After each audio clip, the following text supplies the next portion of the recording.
organization never has the time, but the organization will send them as a representative to your campaign and your coalition. That's another way of making sure that people who are already trusted with some of these very, very deeply personal parts of people's lives, they're already having deeply personal conversations with people about their rights, rather than you, stranger to stranger, going in and saying, let me talk to you about your life.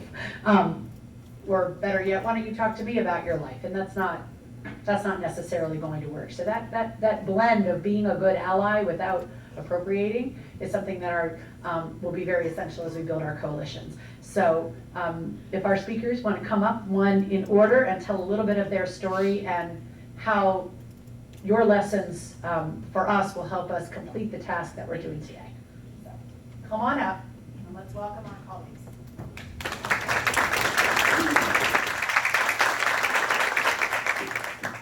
Hi everyone. I don't have my glasses on, so I'm sorry if I can't read faces, but I'll try. I'll read you guys, so help me figure out if I'm saying something relevant. Again, my name is Rebecca Soon, and I was the finance chair for Stanley Chang's bid for Congress in the 1st Congressional District.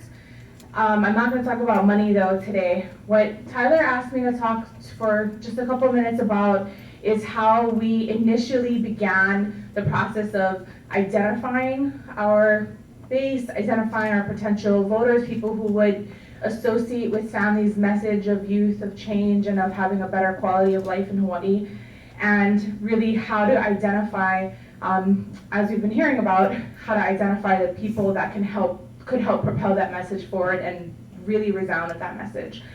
So if you don't mind, I'm pulling that up, Alex. So this is the exercise that we did, was we literally printed out a map, which you can get a map of any district in the state of Hawaii from the Office of Elections website.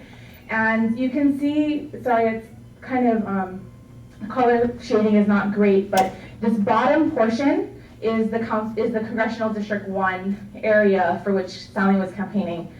And what we did was we started with where we felt his base was, which is where he was already holding office in the council district, District 4. So on the very bottom on the right, you'll see in blue that that's where we identified as sort of a base.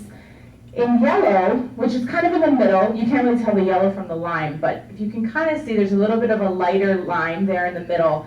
That was his opponents, what we felt were his opponents' base. And some of that was based upon their geographical representation. There were 5, 6, there was a bunch of them. And they were all holding office at the time, for the most part, or we thought that their message was going to be extra compelling as opposed to our message. And then we took the remaining areas and we divided it into priority 1, which is supposed to be a forest green but looks more like black on this. And then lastly, priority 2, which was the lime green.